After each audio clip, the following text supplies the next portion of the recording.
Let us begin slowly, as though we are taking an evening walk through Paris in the late 19th century.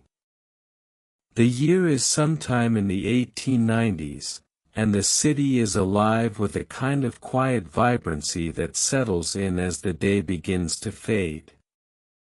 Gas lamps are flickering to life along the wide boulevards, the last streaks of daylight stretch across rooftops, and the hum of life rises from cafés, music halls, and street corners. There is the faint sound of wheels from horse-drawn carriages, the shuffle of boots along cobblestones, the low chatter of people greeting one another as they step into warm, crowded rooms.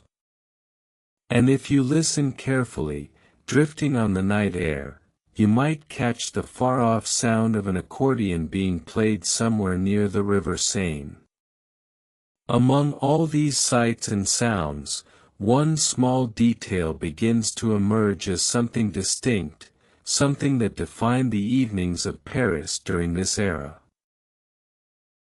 On the tables of cafés, in the hands of poets, artists, workers, soldiers, and shopkeepers, there appears a glass filled with pale green liquid, shimmering faintly under the gaslight.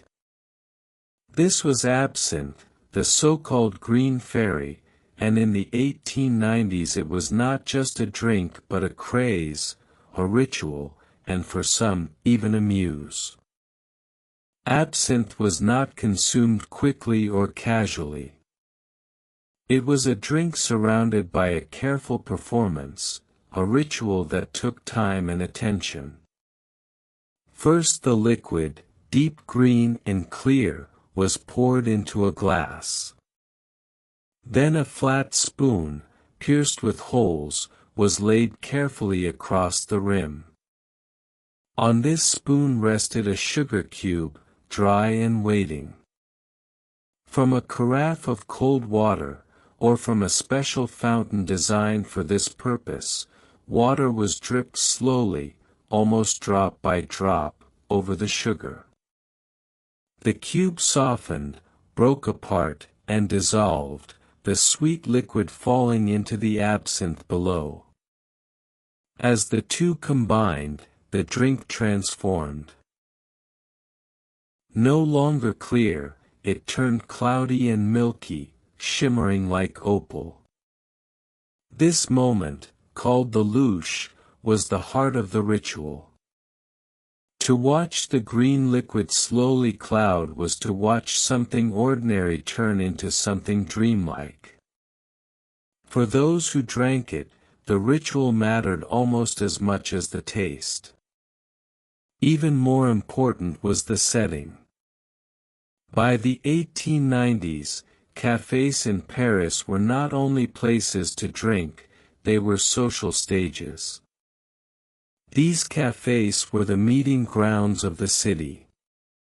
Clerks sat beside artisans, poets sat across from painters, journalists worked in the corners while musicians argued over melody at the next table. Absinthe was their common link, the drink that united the different corners of Parisian society. To walk into one of these cafés in Montmartre or along the boulevard Saint-Germain was to step into a room where the tables were crowded with half-finished glasses, each at a different stage of the ritual, some still clear, some already clouded, some half-emptied.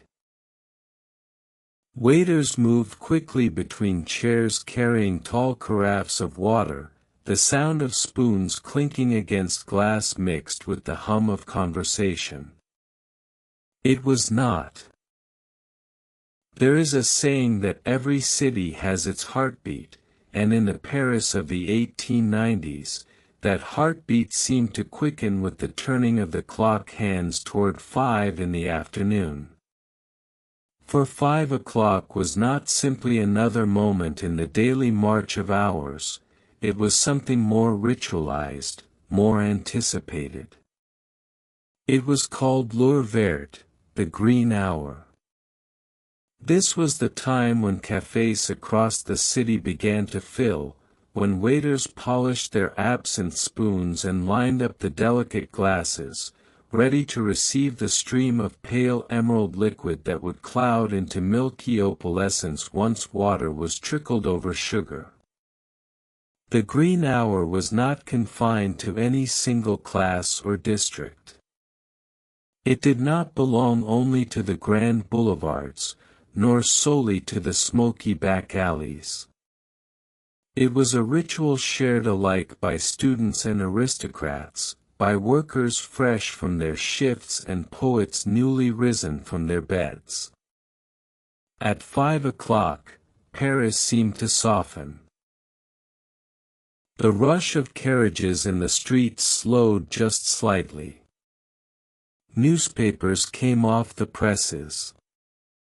Lamps were lit along the broad avenues, their soft glow mixing with the fading daylight.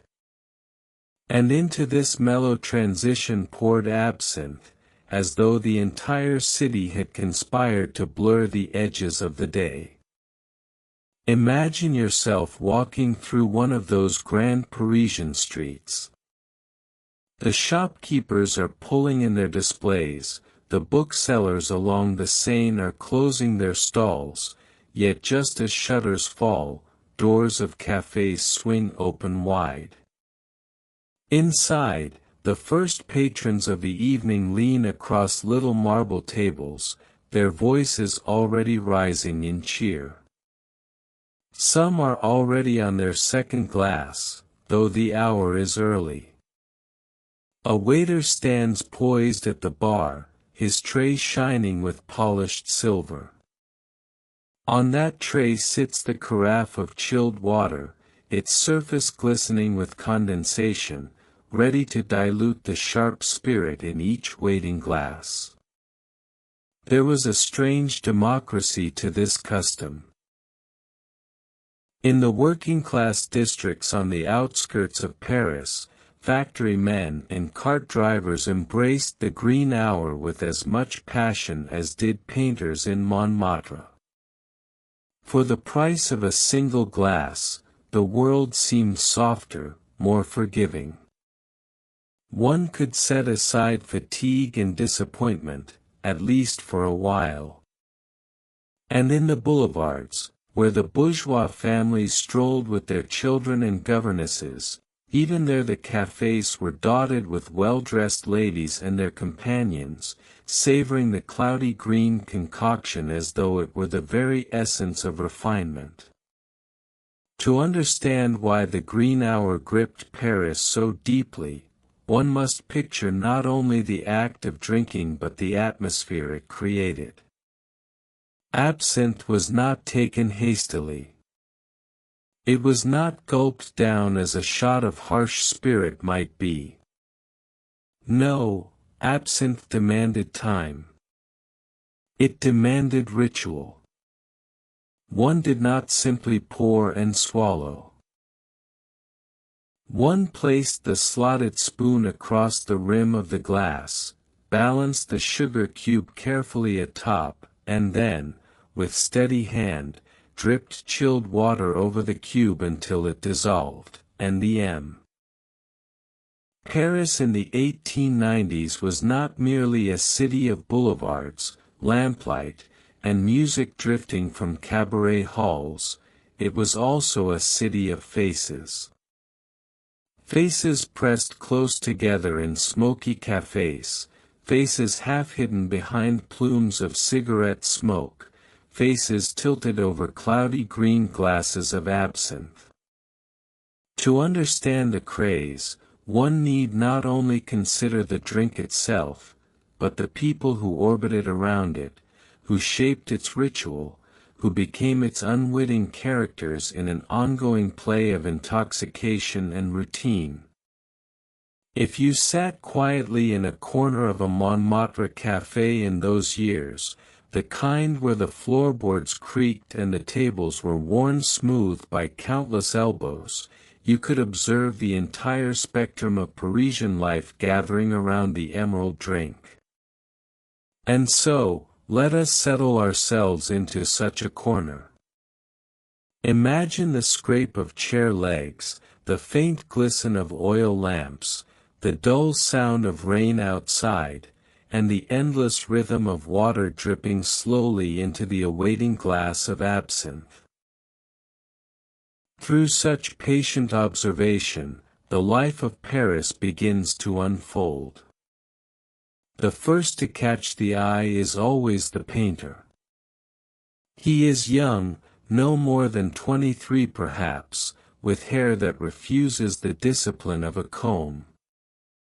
His jacket is spattered with traces of old pigments, and his cuffs are worn to threads, but his eyes are alive with that particular light of one who believes he has seen something no one else has.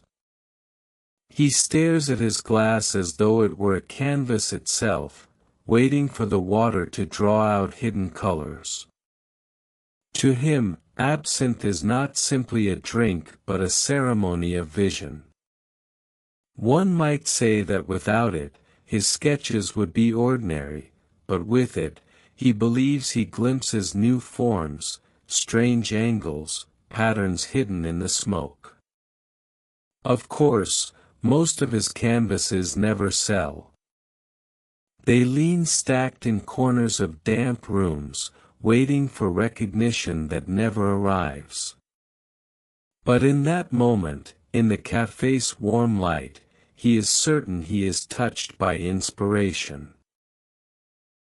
A table away, the waiter moves with quiet efficiency.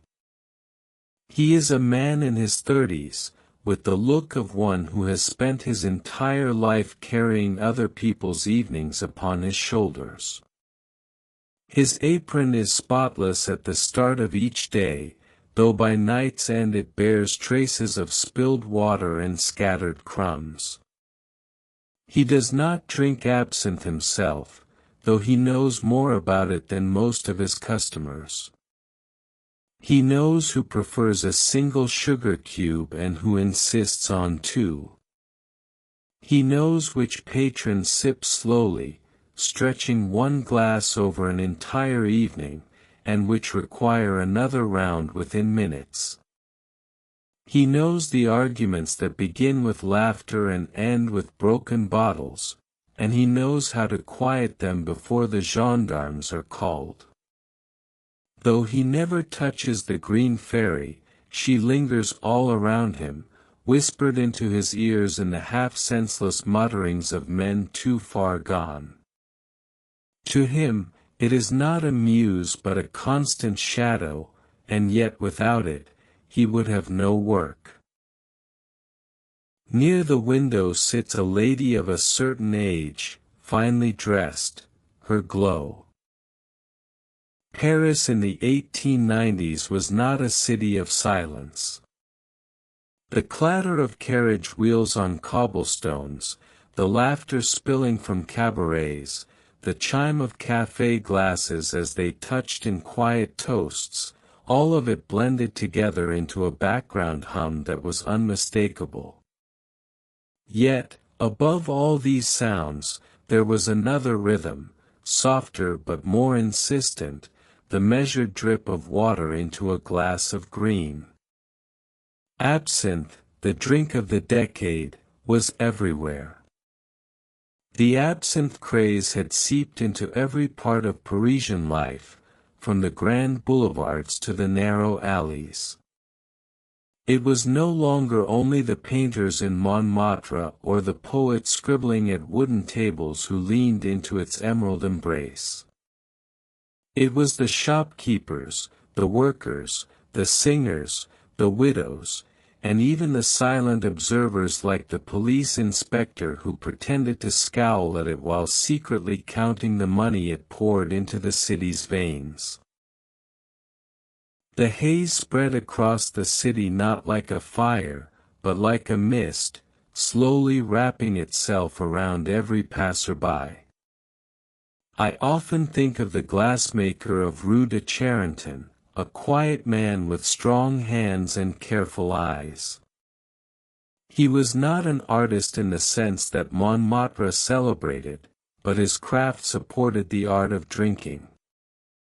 In his workshop, lit by oil lamps, he shaped delicate glasses with wide bowls and tall stems, perfect for catching the swirl of green as water was poured. He also shaped the small perforated spoons, engraved with patterns of leaves and vines, so that sugar cubes could rest upon them. He rarely drank the liquor himself, but he could not escape it. Every glass he made found its way to a café table where laughter grew louder, or silence grew deeper. The glassmaker told himself he was only providing beauty, a vessel for ritual, but sometimes at night he wondered if his creations had carried more souls into ruin than into delight. Not far from his workshop, across the river and up the hill, another figure greeted the green ferry each night in a different way. The cabaret singer, a woman of 27, lived two lives. On stage she was radiant, wrapped in feathers and lace, her voice rising above the clinking of glasses, commanding attention even in the densest haze of smoke and absinthe. But off stage she was weary, her shoulders slumped from years of late nights and endless repetitions. To face her audience, she drank a glass before every performance. She claimed it gave her courage, loosening her throat, softening her nerves. The audience never noticed the trembling in her hands as she lifted the glass backstage. They only saw the confident figure who appeared in the spotlight. To them, she was luminous, untouchable, but in truth she leaned on the green ferry like a crutch.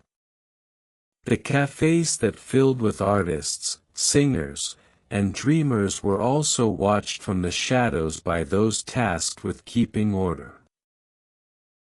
The police inspector was one such man, a figure with a thick coat, heavy mustache, and tired eyes. He walked the streets each night, and though his gas. Paris, in the last decade of the 19th century, was a city that breathed with a curious rhythm. Its streets pulsed with voices, with laughter, with wheels on cobblestones, with the faint trembling sound of violins that drifted from one shadowy corner to the next. And all the while, absinthe trickled through it, as though the drink itself was not merely served in cafés but coursed through the very veins of the city. It was not merely a liquid poured into delicate glasses, it was atmosphere, ritual, reputation, and obsession. One could walk through the boulevards in those days, beneath lamps that burned with their golden haze, and see almost every soul in some way touched by the green spirit. The cafés stood like open mouths along the avenues, glowing, humming, alive. Through their doors drifted the figures of Paris, critics with sharp eyes, musicians with hollow cheeks, laundresses with weary hands, drivers, actors, widows, children darting like quick shadows. Each of them carried their own story, and each of them, sooner or later, was drawn into the slow embrace of the absinthe glass. The newspaper critic, for example. He was a familiar sight at one particular café along the boulevard Saint-Michel. Always with a notebook in hand, always scribbling, his brows furrowed in concentration even as his glass caught the light like a jewel. He would take a slow sip and then dip his pen, declaring, sometimes aloud, that absinthe sharpened his wit, that it gave his sentences the sting of a wasp and the elegance of silk. But anyone who read his writings across the years could see how his sharpness bent into confusion, how his arguments grew tangled, how the venom turned against itself. Yet still, he sat in the same seat, in the same corner, glass after glass, as though guarding a private stage where only he could hear the applause. Out in the street not far away, a violin would be playing. The street violinist was young still, though worn by hunger. His bow skimmed the strings with tenderness, and passers-by dropped coins into his case, the clink sounding like brief blessings. Sometimes, when the money was good, he would allow himself to buy a glass of absinthe. And then, with its warmth spreading through him, he played with greater fervor. The melodies swirled upward, strange and unpredictable, as though the green drink whispered secret notes into his ear. Yet often, by the end of the night, he played to no audience at all, only the empty street, only the lamps, only the shadows that leaned in closer to listen. Not all who touched the drink were artists. The elderly bookseller, whose stall stood by the Seine, dealt in second-hand volumes, pages soft with age. He had lived long enough to know philosophy, to know politics, to know the sharp changes that shook Paris. But in the evenings, when the business slowed and the shadows lengthened between the stone arches of the bridges, he poured himself a glass of absinthe. He insisted to those who asked that it was. The city of Paris, in the late years of the 19th century, seemed wrapped in a curious fog. It was not a fog of weather, though the Seine carried its share of mists in the mornings, and the alleyways of Montmartre often smelled of damp stone. No, this was a different fog, thicker, stranger, and not carried by the winds. It rose from glasses, tall and slender, filled with a green liquid that the world was learning to call absinthe. Every street and every neighborhood seemed to hold someone who leaned into that glow, as if it were a lantern promising comfort, or perhaps a fire leading them astray. And in that city, in those years, one could walk from corner to corner and meet an endless gallery of lives touched by it. Let me walk you, slowly, through another chapter of that gallery. Not in a rush, not with noise, but with the gentle patience of someone strolling beneath gas lamps that flicker in the evening, with shoes clicking softly on the cobblestones. There was, for example, the candle maker of Montmartre. He lived among walls that smelled of tallow, beeswax, and smoke. His hands were thick with calluses, for he poured wax into molds by the dozen, his livelihood depending on the steady light he crafted for others. Yet while he worked, there would always be a glass nearby, filled with that pale green liquid, sometimes dulled with water, sometimes sipped straight. He told himself it was necessary, that in the half-light of his workshop, the faint glow of absinthe gave him visions of the flames he would later help create. Some evenings, as the wax cooled, he would watch the shadows dance along the ceiling and believe, in the quiet hum of intoxication, that he was not simply a maker of candles but a shaper of light itself. Still, there was a doubt in him, unspoken but present, whether this green muse gave him vision or whether it only blurred the edges of his craft. Not far away, in the smoky cafés of the Latin Quarter, an American journalist sat among Parisians with his notebook open. He was an exile of sorts, though not a forced one. He had come to Paris searching for stories, for scenes of art and decadence that might amuse or scandalize his readers back home. He found them in abundance. But what he could not ignore was the drink, the same emerald liquid appearing again and again in his reports. He scribbled notes of artists raving about inspiration, of workers numbing themselves after labor, of women sipping elegantly as though it were a performance. And always he wondered, should he tell the truth, that it left many slumped in stupor, their words incoherent? Or should he give his readers the romance they desired, painting Paris as a city where green glasses glittered like jewels, where every sip brought poetry? The choice haunted him, as much as the scent of anise haunted the cafés where he spent his nights. On the quieter streets of the city, away from the performances and the debates, lived a widow who kept a boarding house. Her Bildy,